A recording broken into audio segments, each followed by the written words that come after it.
tushinki na sami gidana a cikin idanunki akwai wata duniya.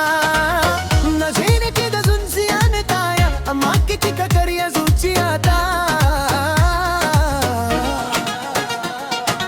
Launin da nake da shi kamar furen gulabiya wacce a hannunki, duk da haka ban da kone da triyayya gare ki ba. Na saya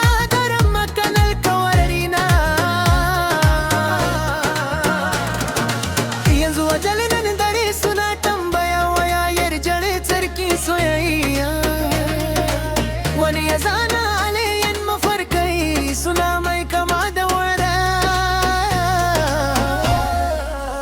Muna buƙatar adalci, muna buƙatar adalci, mutane na suna neman adalci. Yau soyayya ta rayu kuma mu yi yaguye, muna son sararin samaniyar mu kawai.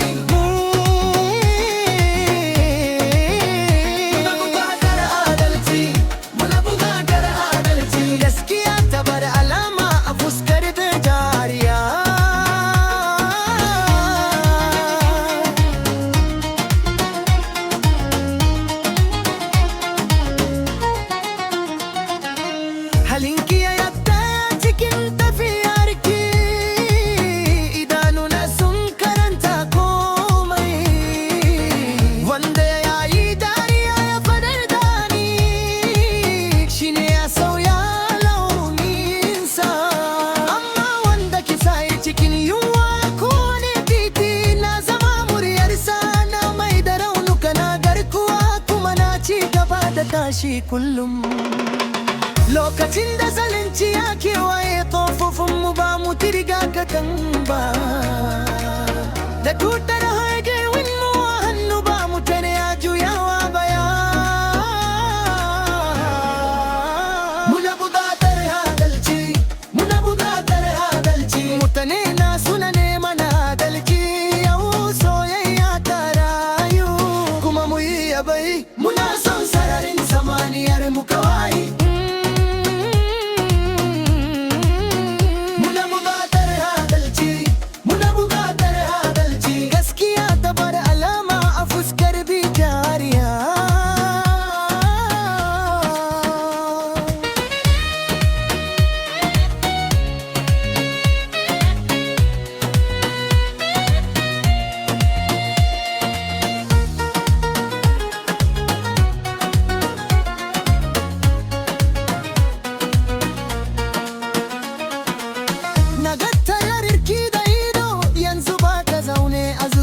Ta ba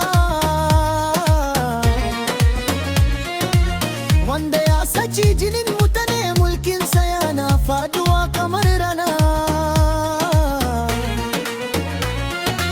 Yanzu babu kilayya sai jarumta, babu hawaye sai wuta ke tafiya.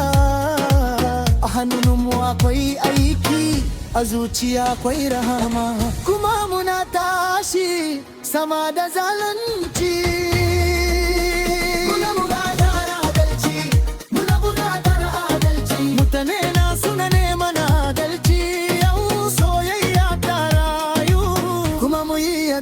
Muna son sararin samaniyar mu kawai.